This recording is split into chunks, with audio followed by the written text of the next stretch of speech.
What is up? Back at David Confused. Thank you so much for being here.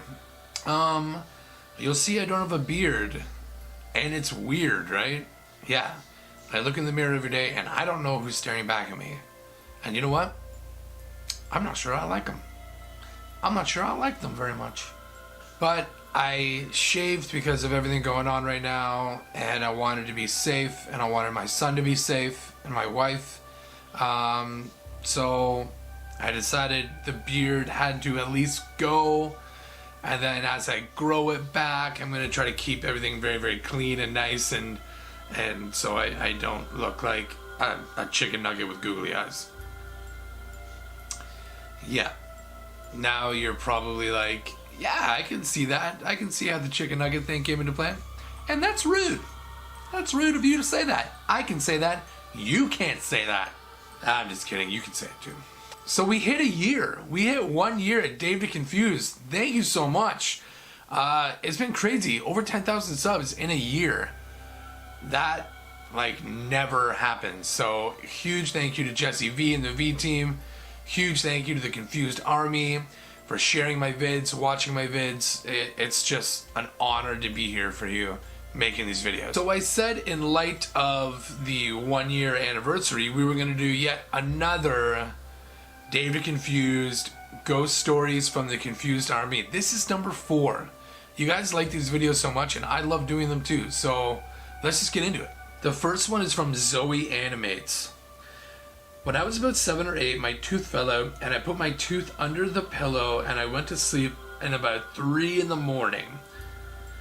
I went to sleep, and at about 3 in the morning, I felt something comb my hair, and I thought it was my mom, but I woke up to find a small humanoid figure standing at my bed, holding my tooth and combing my hair with its fingers. I still have nightmares about it today. Well, you've officially ruined the Tooth Fairy for me, so thank you, Zoe. That's nuts. I've always heard little urban legends and things about the Tooth Fairy. There's a very dark backstory to her or them regarding why they're collecting human bones such as teeth and things like that, and it's become almost like a fairy tale for kids to put their teeth under their pillow when they're young, and they wake up the next morning and there's a buck or a couple bucks or candy or something under there. My parents did that for me when I was a kid. I'd put my tooth under the bed and I would get a toonie or something, and then I'd go buy a Kinder Surprise because that's how you do it. But yeah, there is a dark beginning to the Tooth Fairy, and I don't think it's a fairy that when most people think of a fairy, they're Tinkerbell kind of thing, where it's this little female in a dress and she's got wings and she's sparkly, and I don't necessarily think fairies are like that. I think there's something very different going on there. So yeah, that's creepy, yo. Thanks, Zoe. My next one's by XCutie. Occasionally I hear things like the door opening, someone flushing the toilet, or footsteps while I'm at the shower doing my business. I check and there is no one there, or I see a figure in the corner of my eyes. Also, random things fall down at times, even though they are perfectly normal standing, something pushes that off. And just now I heard something, so I'm getting paranoid, and I don't think whatever it is in my house likes me. So can you comment below and just let me know that you're okay? Because this worries me now. Yeah, it definitely sounds like something is with you in your house and is letting you know that they're there. Sometimes pushing things off shelves and everything aren't necessarily them saying they're mad. Just times they're just saying, hey, I'm here. But it should be something that you take note of. You know what I mean? If they constantly keep pushing over the same lamp, maybe move the lamp. Maybe they're not a fan of that lamp in particular, and they're just it doesn't match the couch and the rest of the furniture. Get it out. It's a very stylish ghost you probably have. That's a joke. Not a very good one though. But yeah, be careful. If things continue this way and things get worse, you should probably go see someone about this ghost and try to find out exactly what's going on. Because, you know, knowledge and the history of this ghost may be the answer to your questions. The next one is from Gianna. Well, a lot of people know how younger kids see ghosts, right? True. Well, when I was younger, my dad passed away. I'm really sorry to hear that. I was 2. And after his passing, I started telling my mom things that I wouldn't have known since I was little, and he was the only one in my life for a short period of time. I would tell her that he was fixing he was fixing the carpet in my room.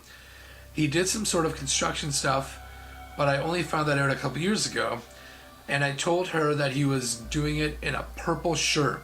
He had a lucky purple shirt, which again, I didn't find out about until a couple of years ago. I would continue to tell my mom that I see him at night. To this day, I don't see him, but I wake up at night at 3 or 4 o'clock. There is a myth that if you wake up at the same time every night, that means that a loved one is visiting you. So my family and I believe that my dad is visiting me. There is my story, and it's completely real, and I hope you get to use it in your video. Well, I did use it in my video. I'm really sorry to hear about your dad. That must be very, very difficult. I have a great dad, and you know he's always been there for me. So I'm really sorry that you had to go through that. That's brutal. But that is really cool that he comes and visits you. That's amazing.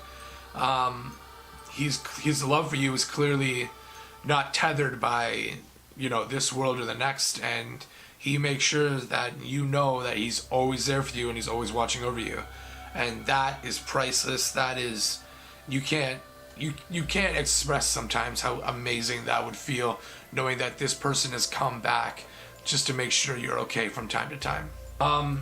Yeah, I definitely believe that the other side makes their presence known and they come back to check on us.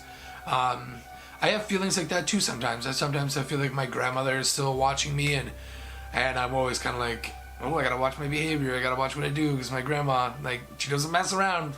Like a wooden spoon would float across and be like, ah, and be like, ah, and I deserve it. Probably, I know I would. I definitely believe I have a guardian angel that looks over me, because I've been so close to death on so many occasions, and it would just be unlogical. It'll be illogical for me to think that there isn't something looking over me. So, thank you for sharing. Next one is from Dakota Marchman. When I was around 6 or 7, I lived in a haunted house. Straightforward. I loved living in the house. My favorite ghost was an old man, and he was deaf. Wow. He would open cabinets in the kitchen and leave the fridge open. I even saw him leave at the front door one day. He was kind of almost a loving spirit. No, I don't know who he was, but he taught me sign language, and I would talk to him. I remember he would sign me the stories to help me sleep. He was my friend. We also had 2 little girl spirits who would play on the swing set outside my window and would play Barbies on my porch with me. But they wouldn't come in the house. There was always a demon on that property. The only part, if you could see, was his bright red glowing eyes. It's locked in the back of my barn now, but I will never forget how scared I was when I saw it. Wow. I have more stories from that house and some other places too. Let me know if you want to hear them. Dakota? Yeah, I want to hear them. I do. Add me on Twitter or Instagram and let me know these stories. That's pretty cool that there were ghosts that straight out came to you and was like, yo, I'm here and I want to be on good terms. That's rare. A lot of ghosts, they do make their presence known, but they don't necessarily make their plans known, whether they're there for good or bad or whatever. But obviously this person really wanted you to know, yeah, I'm here and we're in peace, we're good. And the 2 little girls, maybe there was something that was keeping them from that house, as part of their backstory. The demon guy, that's creepy for sure. And I want to know how you locked him in a barn. Like, you know, just like how you trapped him in there.